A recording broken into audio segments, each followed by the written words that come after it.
Traditionally, private equity has offered important return potential and diversification benefits that have generally boosted overall portfolio results.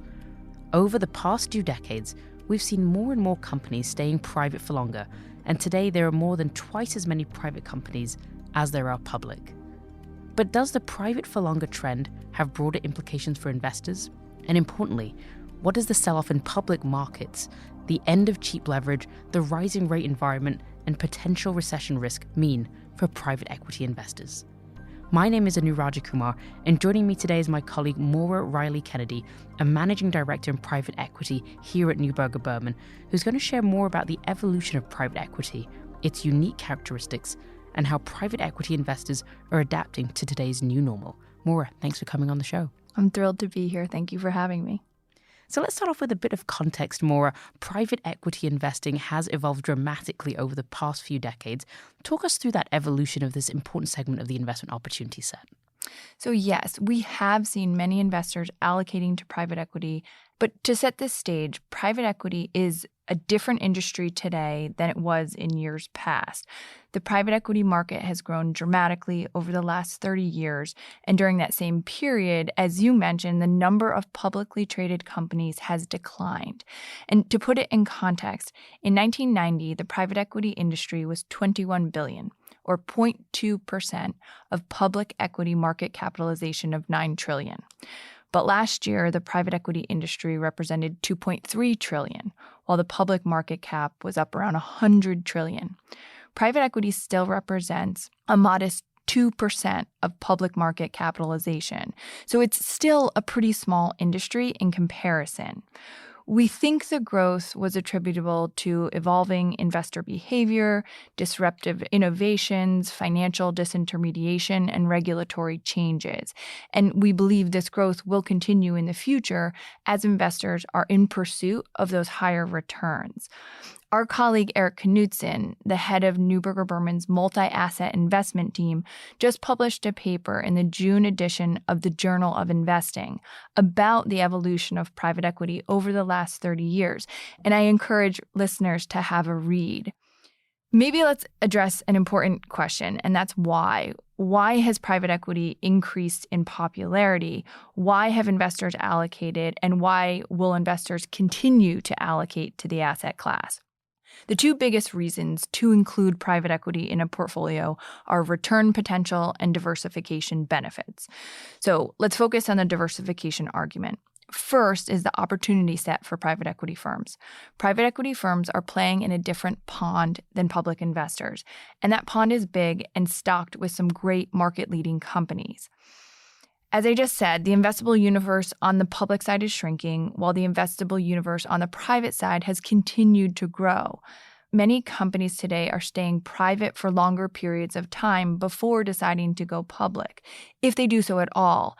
And this private for longer trend has some significant implications for the market and for investors. If we put some numbers around it, private equity makes up about 2/3 of U.S. companies today by number. What this tells me is that for clients to really get exposure to the U.S. economy, for example, one actually needs to have exposure to private equity because public markets only give them exposure to a part of the U.S. economy. And applying another lens, the median company market capitalization for an S&P 500 company is about $30 billion. For PE, it's $400 million. What this further tells me is that the public markets are only giving clients exposure to large cap, and the smallest companies in the public markets are actually some of the largest in the country. Terrific. That is an excellent primer. Thank you, Maura. You spoke a lot about the differences between public and private markets in terms of size and, market cap exposure. Some will argue that in public market investing, just being invested is quote unquote good enough. As an active manager here at Neuberger Berman, we tend to disagree with that. Is the just being invested approach something that works in private equity as well? So no is the short answer. And I'm sure many of our listeners have seen the public versus private market return data before, but I'll just summarize. So Based on data from Burgess, over any reasonable period of time, the private equity pooled index has outperformed the public markets by 450 to 850 basis points, depending on the time period. So the past 5 years, 10 years, 15 years, or 20 years. Important to note that even with increased competition and capital flowing into private equity, as we just discussed, the returns have been stable and even increasing over the last 15 years. And to note, the first quartile of funds in the Burgess Index has significantly outperformed the public markets by 1,500 to over 20,000 basis points over that same historical time period. Of course, we know that past performance is not indicative of future return, but in private equity, relative to other asset classes, the dispersion of returns between the top and bottom performers in private equity is huge. The top managers can outperform even the median by a wide margin. So picking the right partner in private equity is really important. Absolutely. You've spoken a little bit about performance for private equity relative to public markets. So maybe turning to the current environment, 2022 has, of course, been extremely challenging for public equity and public fixed income markets.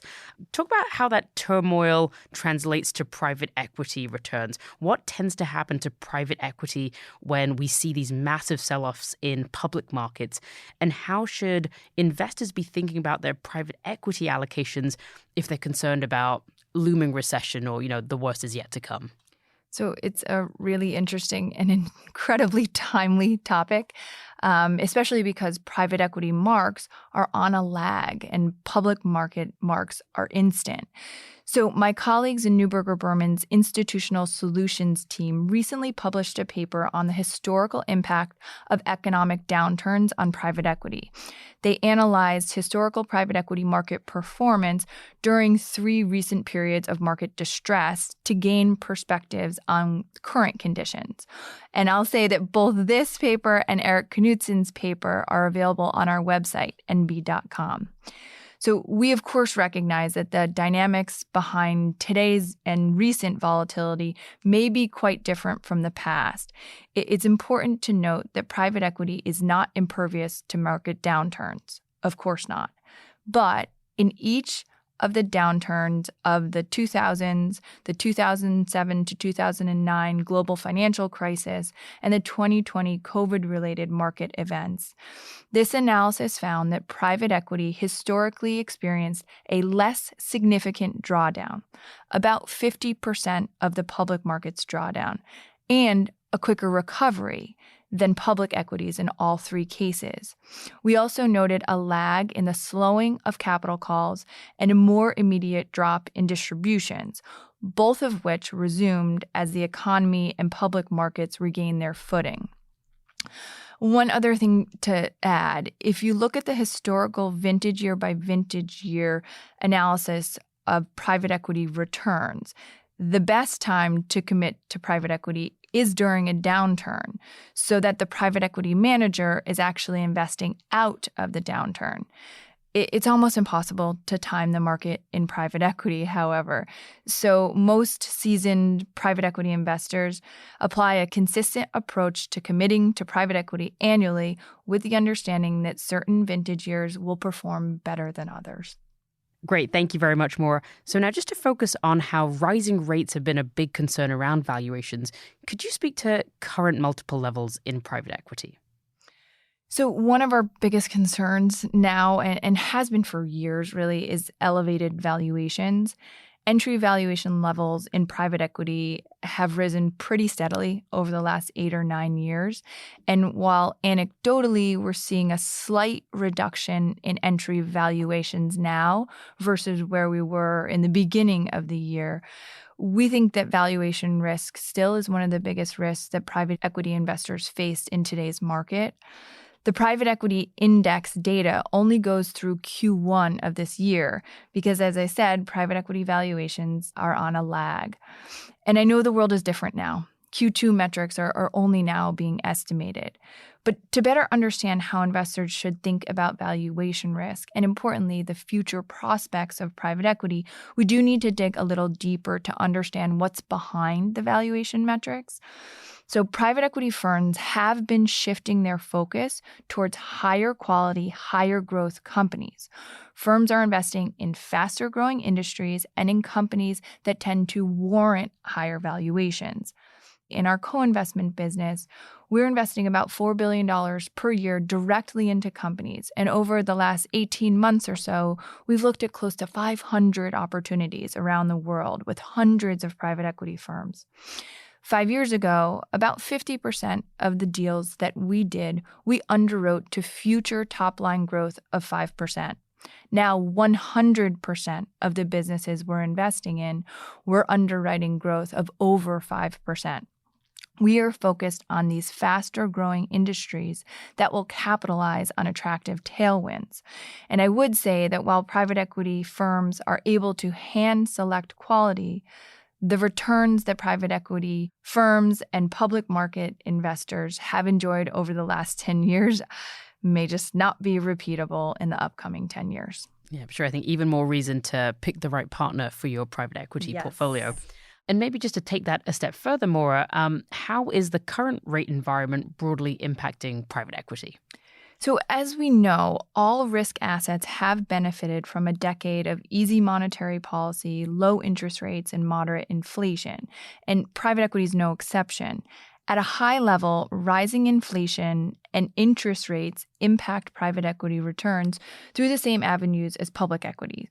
Reduced valuations as interest rates and therefore discount rates used to value companies rise, and potential margin compression from rising input and debt service costs. Private equity GPs, because they control private equity companies, have greater flexibility in addressing these challenges through strategic and operational improvements that are less dependent on valuation expansion to drive returns. But maybe I can share a few takeaways from our research around this topic. First is that while current interest rates are high, they are low relative to long-term history. Second, while there appears to be a negative correlation between returns and interest rates, think rates up, returns down, and vice versa, there are many factors that impact historical returns aside from rates, including the 2000s tech bubble, the 2008 global financial crisis, etc. Notably, no vintage year median resulted in capital destruction during those times. In fact, pre-recession time periods, think 1996 to 1998 and 2005 to 2007, were the only vintage years that produced single-digit annualized return in the median case. All others produced double-digit in the median case. Third is that vintage year diversification is important. Money put to work in the past few years amid peak valuations may be challenged in the future. However, history shows that capital raised during recessions produced attractive returns due to the ability to deploy capital into weakness. So now may be an attractive time to commit and deploy capital in private equity investments. Lastly, private equity has evolved, resulting in lower potential sensitivity to interest rates.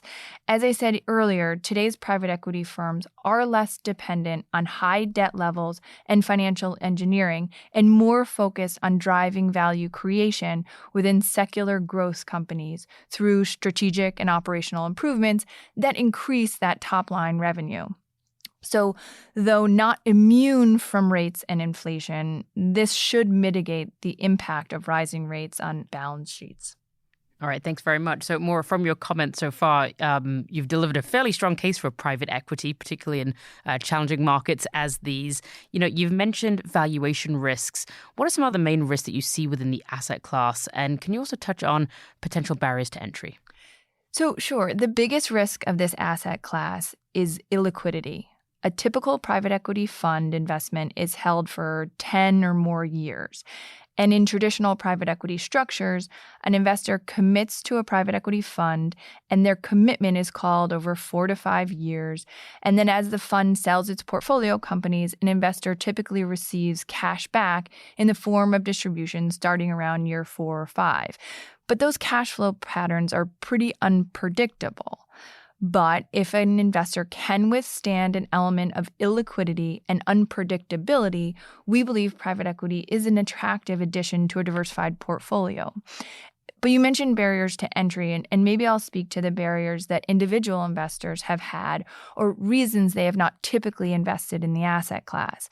And those barriers include high investment minimums, think $5 million per fund, for an example, or high eligibility requirements. One must be a qualified purchaser to invest in private equity.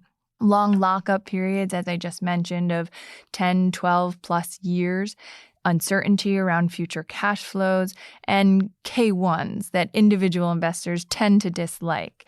We at Neuberger Berman are focused on the democratization of the private equity asset class and hypersensitive to doing so in a way that offers truly institutional quality private equity to a broader audience. Importantly, not in a way that's watered down. And this means developing structures that are tailored to the individual investor, but with that institutional investment content. All right, thanks very much, Maura. Now, as we wrap up with this conversation, share some of your key takeaways that you really want our listeners to walk away with today. So it is a hard time to be an investor. I think almost all of us feel that sentiment in one way or another. Specific to private equity, I wanted to be clear. There's no such thing as a free lunch in private equity anymore. A manager can no longer bank on financial engineering or multiple expansion from entry to exit to achieve attractive returns. And private equity is not impervious to a market downturn. A potential recession will affect both public and private companies. But the fundamental point that I want to make is that a private equity's ability to add value to the companies they invest in sets private equity apart from other asset classes. This is why we continue to believe in private equity as an asset class. This value creation truly differentiates private equity.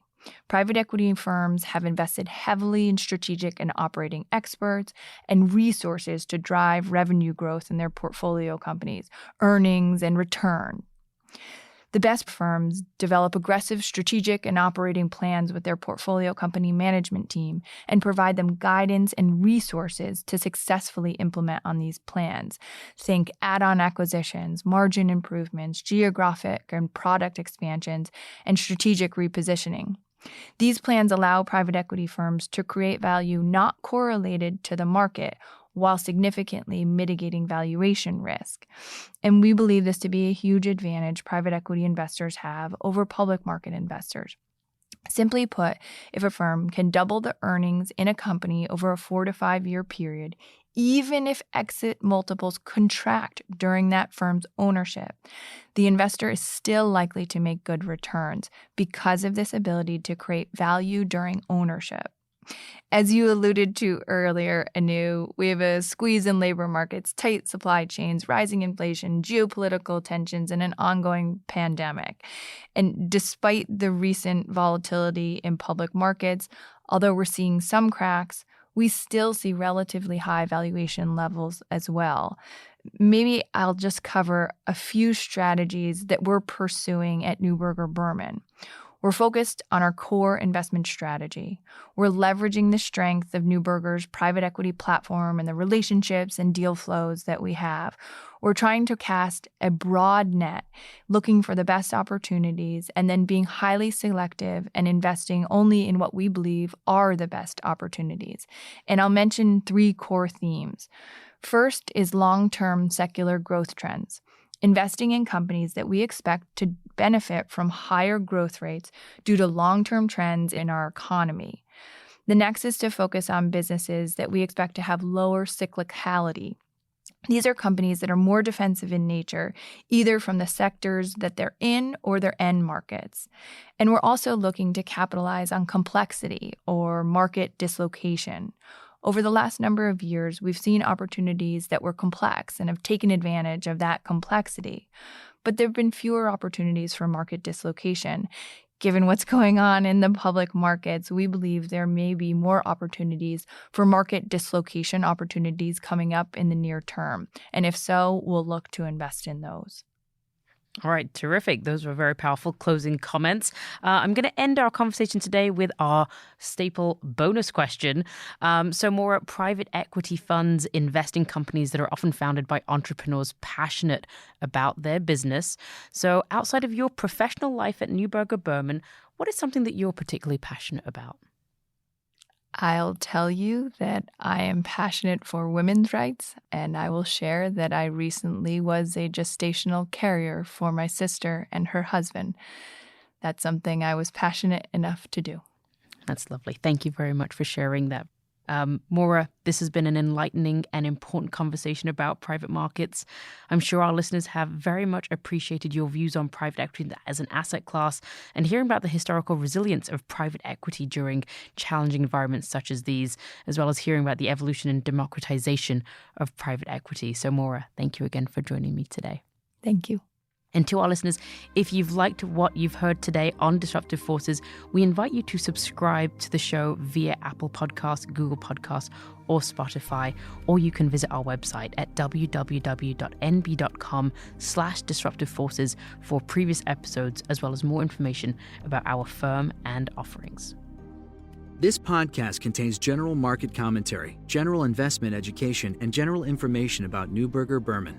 It is for informational purposes only, and nothing herein constitutes investment, legal, accounting, or tax advice, or a recommendation to buy, sell, or hold a security. This communication is not directed at any investor or category of investors, and should not be regarded as investment advice or a suggestion to engage in or refrain from any investment-related course of action. All information is current as of the date of recording, and is subject to change without notice. Any views or opinions expressed may not reflect those of the firm as a whole. This material may include estimates, outlooks, projections, and other forward-looking statements. Due to a variety of factors, actual events or market behavior may differ significantly from any views expressed.